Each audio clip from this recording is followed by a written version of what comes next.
So who can meet outside of the personality assessments that we're giving them? Have you found a trend as to who really should be an ISA? Yes, this is what we've distilled down, and I want to give you a plug for the disc because there are other assessments out there, and some of them are overly complicated to the point where you cannot discern anything from it. You're like, well, that's a great narrative, but what? How do I apply that, right? I would say that for us, the disc is really helpful for us because it's a very simple, quick, like, who are you? And I'll tell you, there, I have one particular profile I would never hire as an ISA. And then the other ones, basically, if you're any of the other ones, we just need to know what we're going to have to work on with you, right? Right. Yeah, we just know where you're going to be soft or where we need to soften you a little bit, right? Based on your other disc arrangements. So I want to give you that plug because the disc assessment is really a great thumbnail, a really great thing that you can use to understand quickly who somebody is. Cool. And I'll ask you after your rest of your answer what that warning, Will Robinson warning kind of profile is. Now, for us, I would never hire a high C. High Like C, pure C, dominant C. a dominant C, or even somebody that has a really above the mid-level of a C, right? Only because, in my experience, you are the personality metrics professional. I'm working just from anecdotal, like personal experience of doing this, sort of like a crafts person knows which wood is, easier to carve.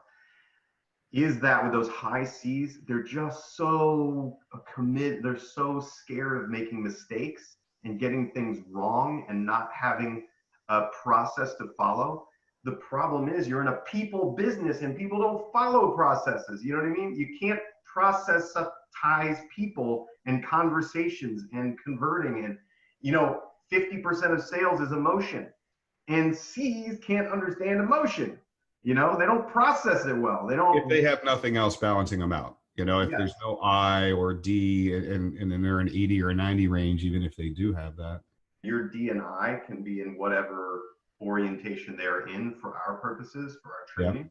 But really, if the S is not there, if you're either too high on the C or the S is too low, then it just isn't going to work. You need the S for the consistency and the repetitiveness of the job, which is very repetitive, right?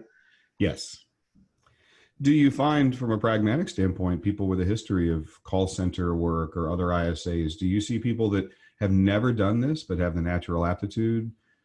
It's just as likely that somebody you should definitely be looking at, or do you see people that penalize them and looking at their resume and their title history and going, nope, I need somebody who is steeped in doing this for the last 5 years? Or do newcomers fit right in just as well? Here's what I want to tell you, man. This is a really, really hard job. It is a high burnout job, and it is not a typical career track that somebody aspires to. So there are two things that I'm actually much more, I'm not sure what the word is. I scrutinize much harder when I see, and that's either that you're already a licensed agent or were a licensed agent and you're applying for this job, or you've already had several years of working in call centers. Right? Okay. Because I know if you're an agent, if you're already a licensed agent or function as an agent, you're coming to me for a small base salary, and I'm going to make you do the very thing you should have done as an agent, in which case you'd be making far more money and would never even want to talk to me about this position. I don't believe you're actually going to do it, right? Yeah. I don't believe you're going to do it for me if you wouldn't do it for you. And if you've already had many years in call centers, I'm going to make sure that you're not burned out, that you're not just done with this, and that you're not just sort of bumping along the bottom and failure to launch kind of person. Does that make sense? Yeah, no, I think that's a really great point. And a lot of people would have probably turned that on its head and said, ooh, licensed agent, awesome.